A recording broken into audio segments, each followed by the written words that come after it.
네, 그러면은 이제 이어서 주식회사 용산전자의 결산 문제를 한번 같이 풀어볼까요? 자, 결산 8점 주어진다 그랬죠? 다음 결산 자료를 참고로 주식회사 용산전자의 결산을 수행하고 재무제표를 완성하시오. 단 제시된 자료 이외의 자료는 없다고 가정합니다. 이랬습니다. 그러니까 여기 지금 결산 사항이 원래는 많은 건데 그걸 시험에 다 낼 수가 없으니까 그냥 간단하게 한 2개만 냈다 이런 얘기죠. 1번 수동결산 이렇게 알려줍니다.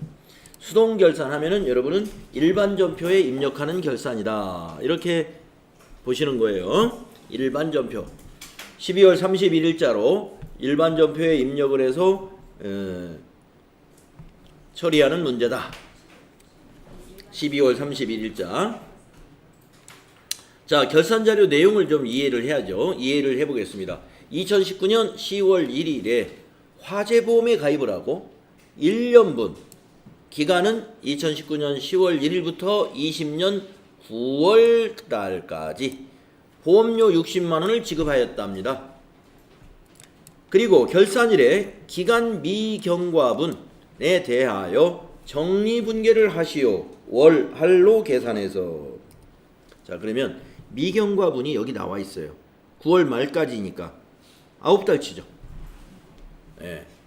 9달치. 그러면은 9달치를 어떻게 계산합니까? 1년치가 60만 원이니까 60만 원 곱하기 9달 나누기 12달 하면은 9달치가 나오죠. 네. 그래서 60만 원 곱하기 69 54 540만 원 나누기 12달 했더니 45만 원이 나오네요. 45만 원. 그래서 기간 미경과분에 해당되는 보험료는 45만 원입니다. 이걸 어떻게 하라? 일반전표에 어떤 거를 하냐면 미경과된 보험료이기 때문에 10월 1일 날 전부 보험료로 처리해 버렸잖아요. 근데 미경과된 것이 45만 원이 있으니까 보험료에서 취소시켜주는 분계를 해야 되겠죠. 보험료를 취소시키려면 보험료가 대변해 간다는 거죠.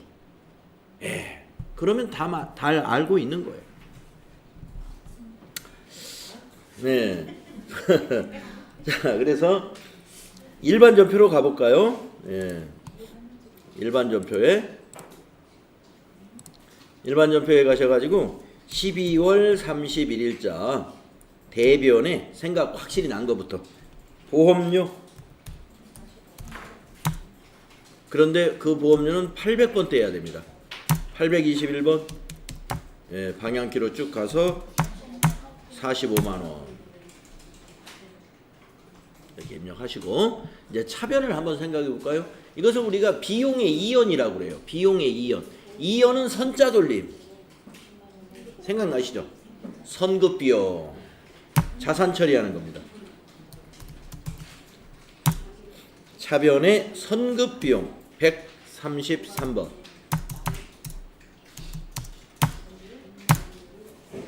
이렇게 하는 겁니다. 비용의 이연. 그러면 비용 계정 과목이 하나 나올 것이고, 그리고 이연은 선자 돌림의 계정 과목이 상대편에 있는 계정 과목이에요. 그것이 선급비용이다. 비용의 이연은 선급비용 계정 과목을 쓴다. 비용의 이연은 대표전기의 보험료, 임차료 이런 것들이 되겠습니다. 선불로 뭔가 주는 거. 선불로 주는 거는요, 차기 것이 포함되어 있어요. 아주 흔하게 나오는 결산 수정 문제 중에 하나입니다. 이런 형태의 문제가. 네. 자, 그래서 밑에 수행 결과도 보시면 차변에 선급비용 133번 45만 원, 대변에 821번 보험료 45만 원. 네.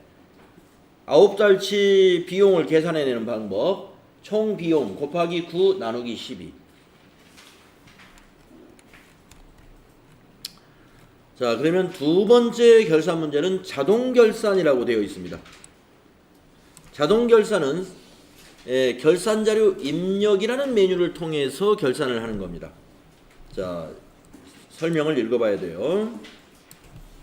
12월 31일 현재 영업부 직원에 대한 퇴직금 추계액은 1,200만 원입니다.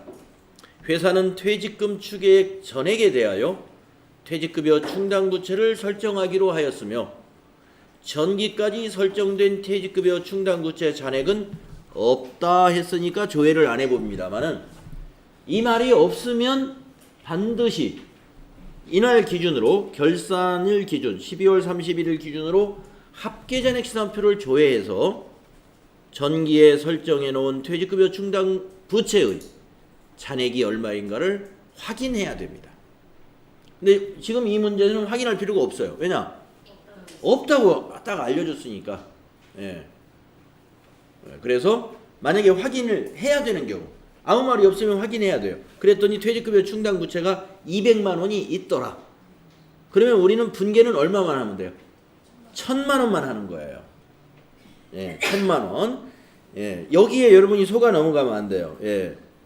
전액에 대하여 설정하기로 하였으며 이 전액, 전액이니까 아마 잔액이 뭐 200만 원 있다 하더라도 이거 전액 설정한다는 뜻일 거야. 그게 아닙니다. 1,200만 원 전원 전액을 퇴직급여 충당 부채로 설정한다는 의미, 그 말이 잔액이 있으면 그걸 빼고 나머지를 설정해야 그 전액이 설정되는 거죠. 항상 조회해서 빼줘야 되는데 지금 이 경우에는 특별히 없다 했기 때문에 조회를 할 필요가 없는 거예요. 아마 실제로 봐도 없을 겁니다. 한번 볼까요? 실제로 없는지. 자, 합잔을 한번 보도록 하죠. 이 문제에서는 볼 필요는 없지만 여러분 원래는 이렇게 봐야 됩니다. 자, 합계잔액 시산표를 열어요. 그래가지고 12월 31일자로 조회를 해서 퇴직급여 충당부채는 비유동 부채에 있습니다. 자, 비유동 부채면 어디로 쭉 내려가야 되겠죠. 자, 비유동 부채에 장기 차입금 달랑 하나만 3천만 원 있죠? 예, 없습니다. 퇴직급여 충당 부채가. 예, 그래서 그 시험지에 있는 그걸 그냥 믿어야 돼요. 예, 없다. 예, 그러면 1,200만 원을 퇴직급여 충당 부채로 설정하는 분계를 우리가 할 줄 알아야 된다. 네, 차변에 비용이 들어가고 대변에 퇴직급여 충당 부채가 들어갑니다. 네, 충당 부채. 차변의 비용은 퇴직급여. 예, 그러니까 단기에 그냥 퇴직급여 비용 처리해버리는 거예요. 우리 회사 직원들의 퇴직금을 전부 비용 처리해버립니다. 그 결산할 때. 그리고 여러분 그 다음에 한 3월 달쯤 직원이 한 명이 나가면 퇴직금 줄 때 퇴직급여로 비용 처리 안 하고 어떻게 하죠? 퇴직급여 충당 부채에서 상계 처리하는 거예요. 아시죠? 네. 그런 게 두 가지가 있어요. 우리가 우리 재무회계 배운 것 중에 자, 지금 얘기한 막상 직원이 퇴직할 때는 비용 처리 안 한다는 거죠. 왜냐? 전기에 결산할 때 퇴직급여로 다 비용 처리 해버렸어요. 자, 일단 이거 입력하고서 이 얘기 해줄게요. 자, 지금 이게 그 얘기니까. 자, 그러면 결산자료 입력에 갈까요?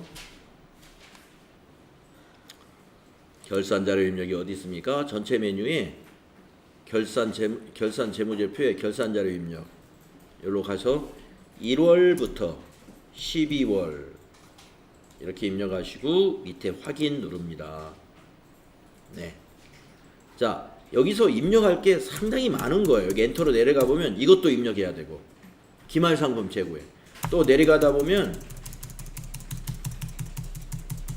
요거 지나갔네. 이거 예, 퇴직급 지금 이거 퇴직급여 전입액 입력할 차례예요. 여기 요 퇴직급여 전입액이 바로 퇴직급여 충당부채 설정하는 곳이에요. 여기다가 입력하세요. 1,200만 원. 이거 말고도 뭐 여기 이 퇴직연금 충당 전입액은 입력의 해당 사항이 없겠죠. 퇴직급여 충당 부채를 설정하니까 이건 지나가고 또 밑에 가면은 감가상각비도 원래 입력하는 겁니다. 이런 거. 네, 그런데 자료를 안 주었기 때문에 네, 그냥 아까 문제에서 뭐라고 그랬죠? 네, 주어진 것만 다른 건 없다고 가정하고 결산을 하라 그랬습니다. 그래서 우리는 여기 퇴직급여 가로 열고 전입액 자, 퇴직금 추계액은요. 여기다 입력한다는 거 여러분 잘 알아두세요. 퇴직급여 전입액. 퇴직급여 전입액에다 퇴직금 추계액을 입력하는 것이다. 잘 기억하십시오.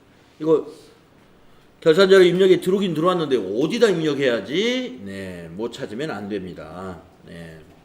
퇴직급여 전입액에다 입력해라. 그러니까 괄호에 있는 거 무시하면 그냥 퇴직급여입니다. 퇴직급여. 괄호에 있는 것까지 읽으면 괄호 열고 전입액. 그러니까 이 분계가 뭐가 일어나면 차변에 퇴직급여, 대변이 퇴직급여 충당 부채. 자, 그러면 전표 추가를 해야 되죠. 자, 위에서 전표 추가 누르겠습니다. 전표 추가 클릭하시고 얘를 눌러줘요. 그리고 확인 눌러주겠습니다. 자, 그리고 이제 결산 자료를 닫아보고요. 일반 전표에 가가지고요. 일반 전표에 가가지고 조회 12월 31일자를 조회해 보세요.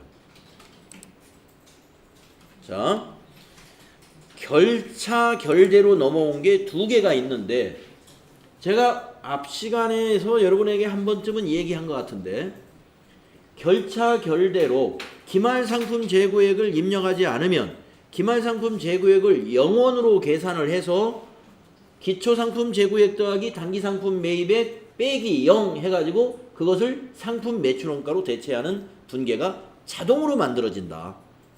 그래서 상품 매출원가 대체 분계, 차변의 상품 매출원가 비용 발생, 대변의 상품 자산 감소, 상품 매출원가 대체 분계가 일단 만들어지고, 두 번째 전표는 방금 입력한 1200만 원. 차변의 퇴직 급여, 비용 발생, 대변의 부채 증가. 퇴직 급여 충당 부채라는 비유동 부채의 증가가 이쪽으로 넘어왔다. 자, 여기서 여러분이 알고 가셔야 될 거. 자, 지금 1200만 원 퇴직금이 실제로 결산일 날 나갔습니까? 안 나갔죠. 안 나갔지만 우리는 비용 처리했죠.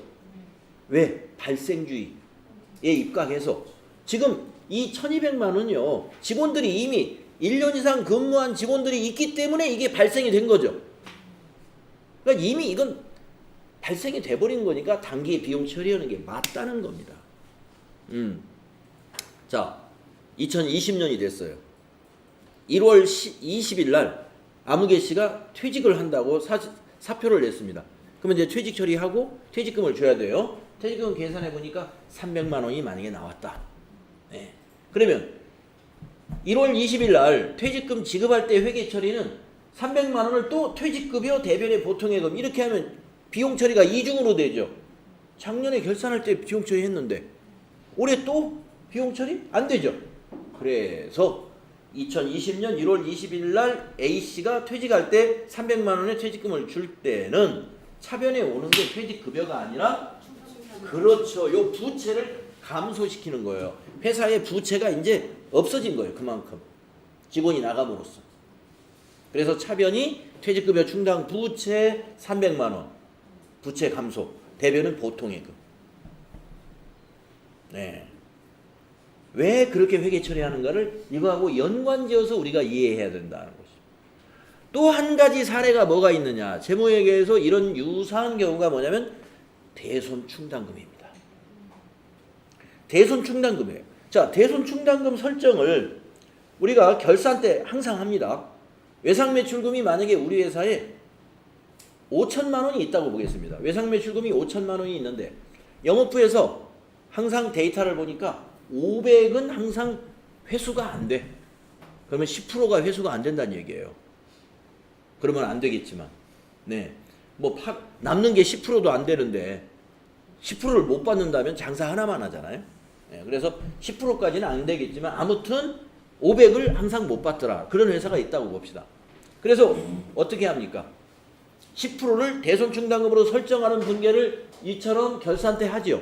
그때 우리 회계 처리가 어떻게 되냐면 이거하고 아주 비슷해요. 차변이 대손상각비 비용 발생, 대변이 대손충당금 해서 외상매출금에서 빼줘요. 차감계정이라고 그러죠. 대손충당금을. 그래서 미리 비용 처리를 해버렸다 이겁니다. 전기에 결산할 때 미리 비용 처리를 했어요. 자, 해가 바뀌었습니다. 이제 결산이 끝났으니까 차기로 넘어왔죠. 2020년이 됐어요. 역시 또 1월 20일쯤에 거래처 중에 땡땡 회사가 연락이 안 되고 파산했다는 소식을 들었어요. 돈 받기는 틀리게 됐어요. 근데 그 회사 외상이 100만 원이 있었어요. 100만 원. 그러면 이제 대손 처리를 하기로 결정이 났다라고 한다면 그때 차변에 대손 상각비 처리하느냐? 안 하죠. 그렇죠. 이미 지난 결산 때 대손 상각비 처리했어요. 예상을 해서 500만 원. 그러니까 대손이 발생했다 할 때는 그때는 우리가 비용 처리 안 하고 전기에 처리한 거를 이용하는 거예요. 대손 충당금 차변에 감소시키고 대변은 외상 매출금 장부를 털어버리는 거예요. 원리가 비슷하지 않습니까? 네. 그래서 우리가 대손이 발생했을 때 왜 비용 처리를 안 할까?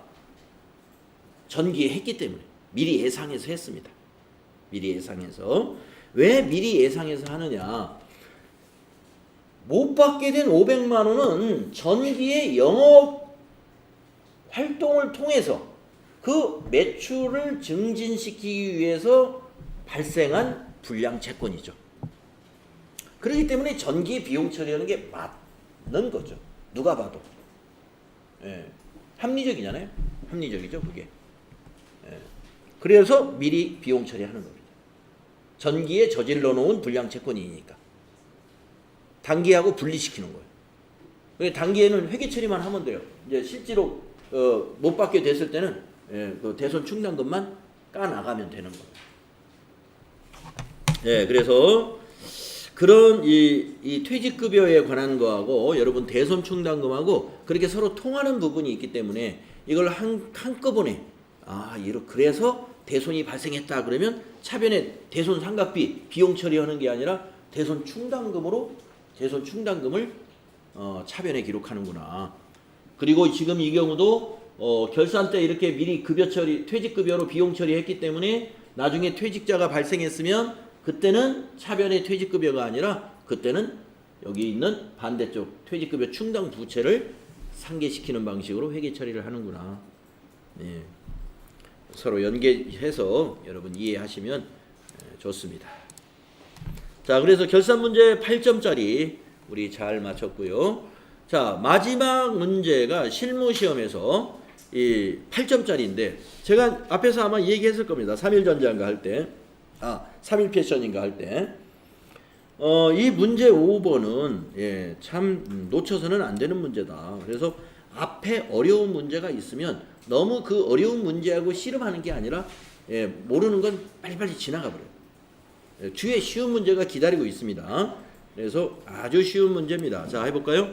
용산전자의 입력자료 및 회계정보를 조회하여 답안 수록 메뉴에 해당 문제 답안을 입력하시오. 근데 우리 지금 교육용 프로그램에는 아쉽게도 답안 수록 메뉴가 없어요.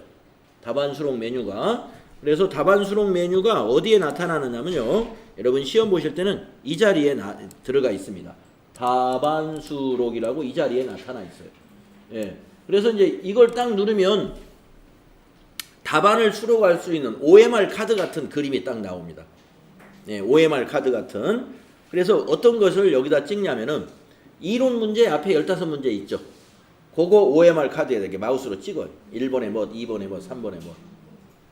그 다음에 지금 푸는 거 있죠. 지금 우리 푸는 게 2문제가 있거든. 그거 또 여기다가 몇 번에 뭐, 몇 번에 뭐 이렇게 답을 찍습니다. 우리 그 OMR 답안지에 이렇게 마킹하는 것처럼 그것이 여기 답안 수록이라는 메뉴예요. 예. 그래서 답안 수록 메뉴는 우리 교육용에는 없지만 시험 볼 때는 이 자리에 답안 수록 단추가 나타납니다. 여기서 말하는 답안 수록 메뉴에 답안을 입력하시오가 그거예요.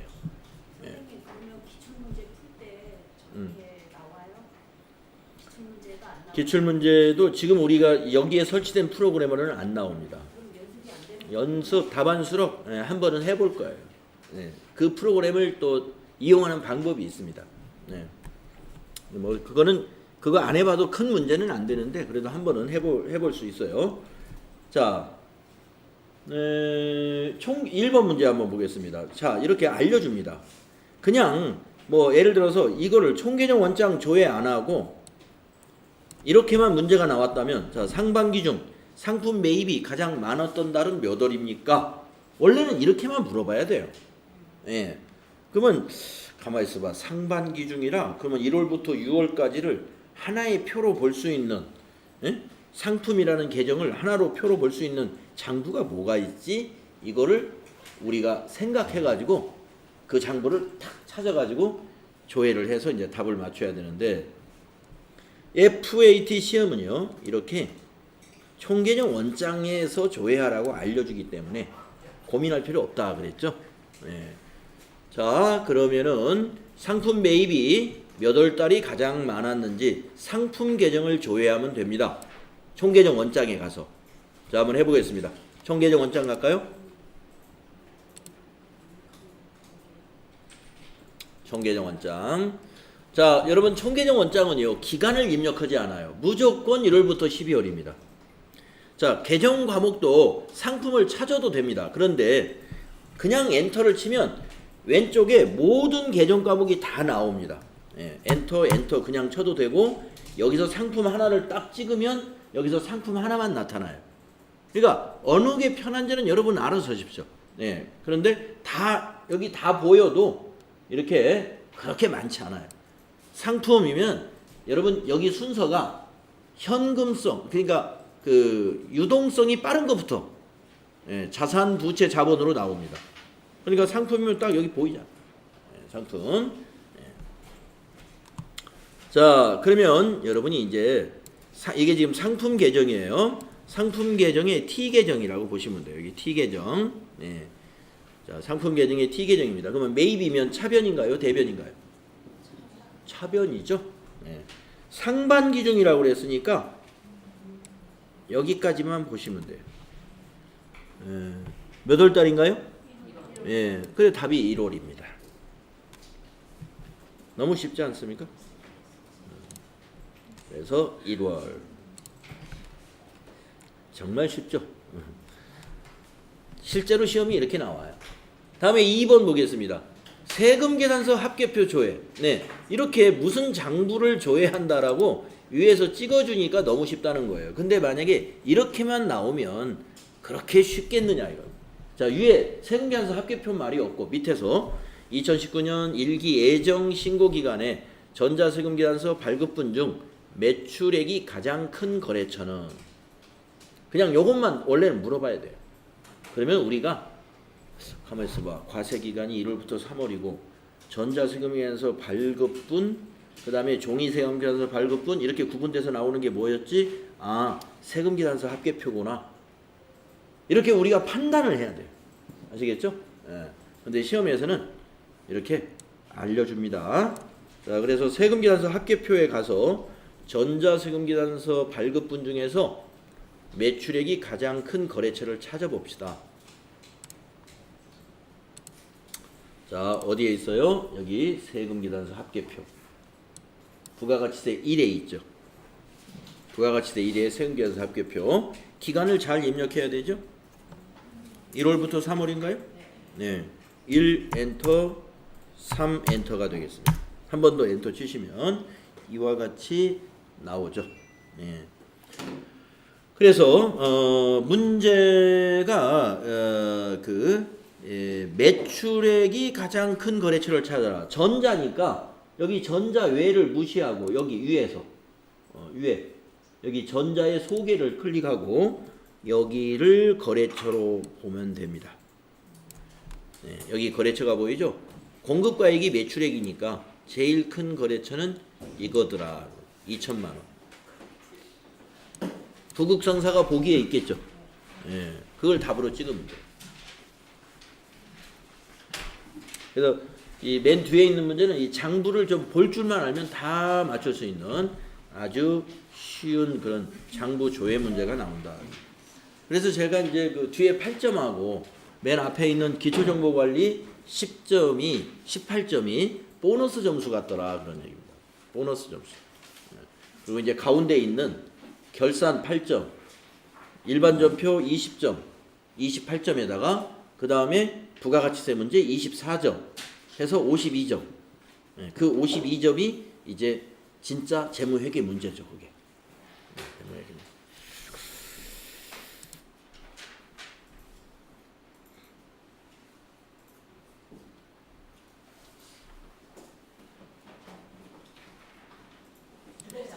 네. 자, 여러분 이제 교재에 399쪽으로 넘어가야 되겠습니다. 네. 399쪽으로 넘어가야 되겠습니다. 예, 그 앞에는 다 우리가 뭐 문제 이론 문제풀이 다 한 거거든요. 그래서 399쪽에 넘어가면은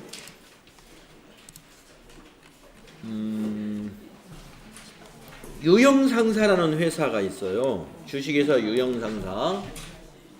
이 주식회사 유형상사는 이제 그 조금 전에 했던 그 용산전자는 실제 시험에 나오는 것처럼 문제수를 다 맞추고 점수를 맞춰서 한번 맛보기를 해본 거고요.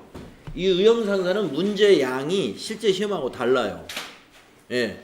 그러니까 시험에 이렇게는 나오긴 나오지만 문항수라든가 이런 게 실제 시험지하고 다르게끔 나오는데 어떤 취지로 여기는 하냐면은 그야말로 유형별 집중 연습이에요. 유형별 집중 연습. 네, 그래서 앞에서 여러분이 지금 더전 프로그램으로 회계 처리하는 실무를 앞에서 배운 것이 조금 아직 자신이 없다 한다면 이 유형상사를 통해서 자신감을 얻어야 됩니다. 여기서 자신감을 얻지 않으면 기회가 많지가 않아요. 예. 왜냐 여기는 집중 연습이라고 그랬죠. 아까 말씀드린 대로 집중적으로 하나를 깊이 팝니다. 유사한 문제를 쫙 내요. 유사한 문제를 쫙 완전히 알고 가자. 그런 취지예요. 뭐 제가 쓴 책은 아닌데 이 책을 가지고 수업을 이렇게 하다 보니까 저자가 어떤 의도로 이렇게 배치를 했느냐 하는 것을 알겠더라고요. 그래서 이 유형상사 문제를 통해서 우리가 자신감을 갖는 그런 단계로 딱 가지면 좋다. 자, 그러면 유형상사는요, 신발도소매업입니다. 신발도소매업을 운영하는 법인이다. 이렇게 되어 있네요. 네, 신발도소매업. 자, 그러면 유형상사로 로그인을 여러분이 다시 하는 방법은 여기 그 용산전자 상호 제목 표시줄이 있죠. 거기를 더블 클릭해요.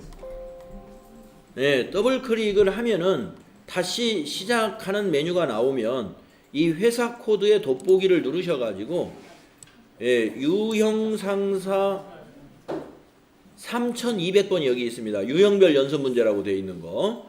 이 회사를 선택하고 확인 누르고 로그인을 누르면 쉽게 회사를 바꿀 수가 있습니다. 위에 있는 여기 회사 제목 표시줄을 더블 클릭을 해서 여기서 바로 회사를 바꾸시면 된다. 바꿔주셨나요? 네.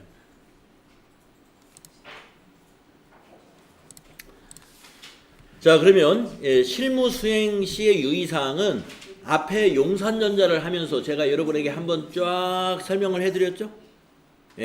그 외에 추가적인 내용은 없습니다. 그래서 그걸로 대체하고 바로 문제로 가보겠습니다. 기초정보 관리의 이해, 계정과목 수정, 평가 문제.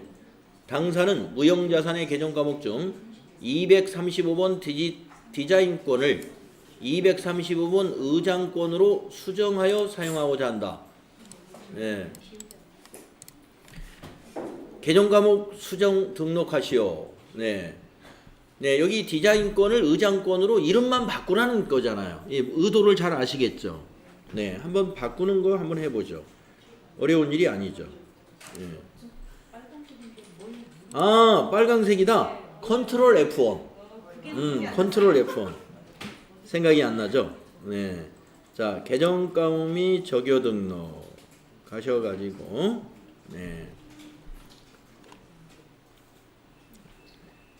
253이었죠? 253. 아, 235? 235. 네, 여기 디자인권 보입니다. 이걸 바꿔야 되는데 안 바뀌더라 이거예요. 빨강색이라서. 예, 의장권으로 입력해야 되는데 그러면 컨트롤 F1이다 이거예요. 컨트롤 F1. 예. 컨트롤 F1 치고 그냥 입력하면 돼요. 의장권 하고 엔터 치면 이렇게 입력이 되더라. 네, 컨트롤 F1 했다고 해서 화면이 뭐 변하는 건 없어요. 그냥 타자하면 그냥 입력이 돼 버립니다. 네, 컨트롤 F1 생각나야 됩니다. 시험 보는 날. 네, 빨강색은 컨트롤 F1이다. 기능키의 맨 첫 번째 거 F1. 네, 근데 컨트롤 누른 상태에서. 자, 두 번째 문제는 뭔가요? 거래처 초기 2월 문제죠. 근데 이 거래처 초기 2월에서 앞에 이렇게 코드, 거래처 코드 알려주면은 이것도 굉장히 고마운 거예요. 예, 왜냐하면 검색할 시간이 절약된다는 것이죠. 예. 그리고 미지급금은 예, 바드러움처럼 복잡하지가 않습니다. 한번 해보도록 하겠습니다. 자료 설명과 평가 문제는 반드시 읽어야 돼요. 유형상사는 전기분 재무제표는 2월마다 등록되어 있다. 미지급금에 대한 거래처별 초기 2월 사항을 수정 및 등록하시오. 자, 어디서 합니까? 네, 여기서 해야 되죠. 거래처별 초기 2월. 거래처별 초기 2월. 여기서 해야 되죠. 그래서 미지급금 하나만 하면 되니까 커서를 정확하게 미지급금을 꼭 클릭하셔라 이겁니다. 그리고 오른쪽이 이렇게 활성화되어 있는 이런 거는 바드러움이나 지급어음에 비하면 차입금 이런 거에 비하면 아주 간단한 거예요. 네, 미지급금 선택하시고 여기 코드란을 클릭한 다음에 또 이 문제는 표에다가 거래처 코드까지 알려줬어요. 7001. 그러면 여기 7001 엔터만 치면 됩니다. 그리고 120만 원. 근데 이제 코드를 안 알려줬을 때 어떤 분들이 그걸 너무 당황한 나머지 잊어버린 거예요. 여기다가 직접 이제 여기 오피스니까 OP하고 와 이거 검색이 안 되네. 왜 이러지? 여기서 이제 땀을 쩔쩔 빼면 안 됩니다. 이렇게 검색이 안 될 때는 어떻게 해요? 더블 클릭. 예, 더블 클릭 해가지고 여기서 검색을 하는 거예요. 예. 우리가 전표 입력할 때는 거래처 찾을 때 그냥 코드란에다가 한글 2자 입력하고 엔터 치면 이 창이 거래처 코드 도움 창이 자동으로 나왔죠. 안 나오는 곳이 몇 군데 있습니다. 그럴 때는 그 코드란을 더블 클릭해서 도움 창을 꺼내놓고 여기서 검색하라. 삼성카드 이게 찾을 필요도 없어요. 왜냐? 코드가 여기 옆에 있었으니까. 130. 그래서 거래처 초기 2월은요. 이 차액이 0이 나오면 다 잘 됐다. 네, 이렇게 보는 것이죠. 거래처 초기 2월이나 계정과목 수정 문제가 기초정보관리에서 흔하게 나올 수 있는 그런 문제입니다. 네, 닫아주시고요. 다음 문제 또 보겠습니다.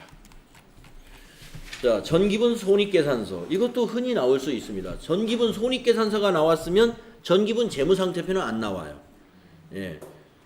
두 개를 다 내는 경우는 못 봤어요. 예. 둘 중에 하나.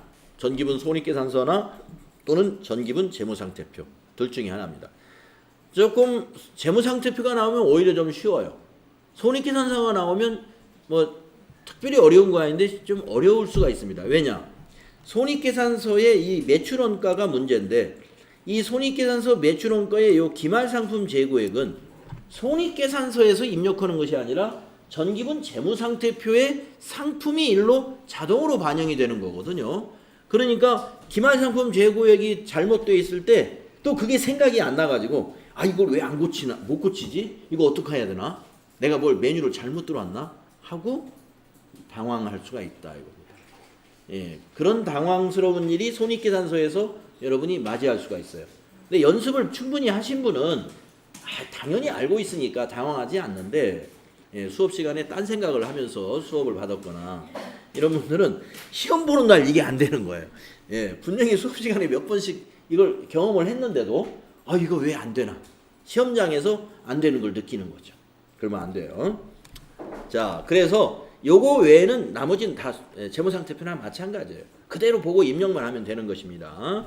그리고 항상 이렇게 굵게 해놓은 거 이걸 고치는 것인데 그 옆에 거 이 전기 걸 가지고 입력하는 사람이 있어서는 절대 안 되겠죠. 자, 그래서 자료 설명을 보면요. 주식회사 유형상사의 전기분 재무제표는 이미 2월받아 등록되어 있고 유형상사 전기분 손익계산서 검토 결과 입력 오류가 발견되었답니다. 그래서 이 손익계산서에 입력이 누락되었거나 오류 부분을 찾아서 수정하시오 하는 게 평가 문제예요. 그래서 이걸 읽고 작업을 하시면 되겠습니다. 자, 그러면 손익계산서를 열어보겠습니다. 전기분 손익계산서입니다. 기초정보관리에 들어있는 전기분 손익계산서를 열어서 여러분 전기분 손익계산서는 요 당기순이익이 시험지에 있는 당기순이익과 일치하도록 맞추면 끝나는 거예요. 약 1,000만 원 정도 일치하지 않는군요. 자, 그러면 상품 매출부터 봅니다. 7억 5천 딱 맞았습니다. 매출원가를 봅니다. 틀렸습니다. 매출원가에서 차이가 나요. 자, 기초상품 재고액 1,600은 맞았네요. 당기상품 매입액도 맞았습니다. 만약에 두 개 중에 틀렸다면 여기서 직접 고치면 됩니다. 그런데 기말상품 재고액이 혹시 틀렸다면 이게 회색으로 돼 있죠. 못 고친다는 얘기예요. 이거는. 네. 근데 기말상품 재고액이 딱 틀렸죠. 네, 여기서 절대로 못 고칩니다. 그래서 아까 말씀드린 대로 이걸 지금 2천만 원으로 고치려면 재무상태표로 가야 돼요. 자, 그래서 이걸 닫아놓고 전체 메뉴에 다시 나가서 전기분 재무상태표를 엽니다. 그랬더니 밑에 차액이 딱 1,000만 원 딱 나 있네. 그리고 여기서 아무리 기말상품 재고액이라는 개념 과목을 여기서 찾으면 안 돼요. 재무상태표에서는요, 상품, 이게 기말상품 재고액이에요. 여러분, 재무상태표는 어느 한 시점에 현상을 나타내는 거죠. 그러니까 이 상품은 12월 31일에 상품을 나타내는 거예요. 그러니까 이게 바로 기말상품 재고액이에요. 손익계산서로 말하면. 따라서 이것을 고쳐야 됩니다. 2천으로. 그리고 엔터 쳐보면 2천하고 그냥 창 닫고 나가면 안 됩니다. 항상 입력하고 난 다음에 엔터를 꼭 친다는 거. 엔터. 이거 놓치지 마십시오. 엔터 치는 거. 그리고 밑에가 제로 떨어지는 걸 보셔라 이겁니다. 오, 이것도 이제 고쳐졌구나. 닫고 전기분 손익계산서에 가봅니다. 가보는데 여기를 클릭해봤더니 이제 2천만 원으로 고쳐졌어요. 그리고 매출원가는 596으로 바뀌었습니다. 닫아주시면 됩니다.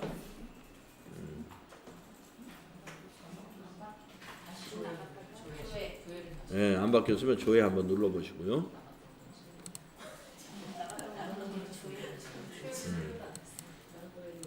596으로 바뀌었어요.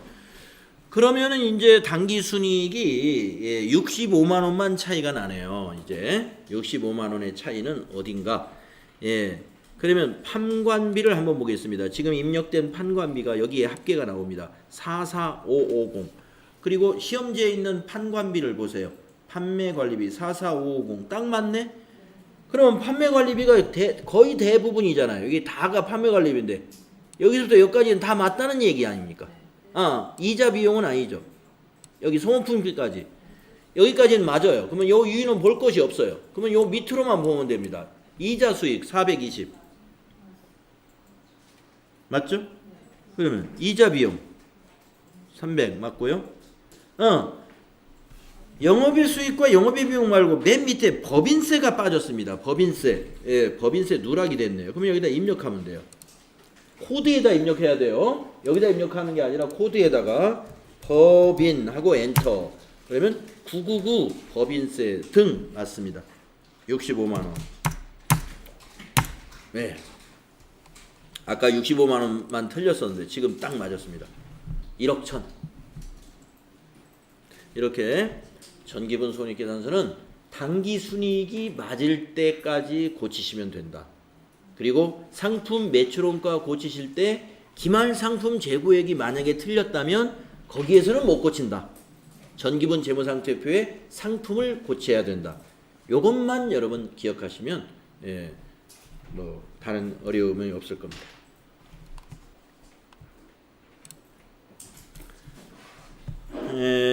다음은 이제 401페이지로 이제 다음 쉬는 시간이 됐네요. 네, 쉬었다 합시다.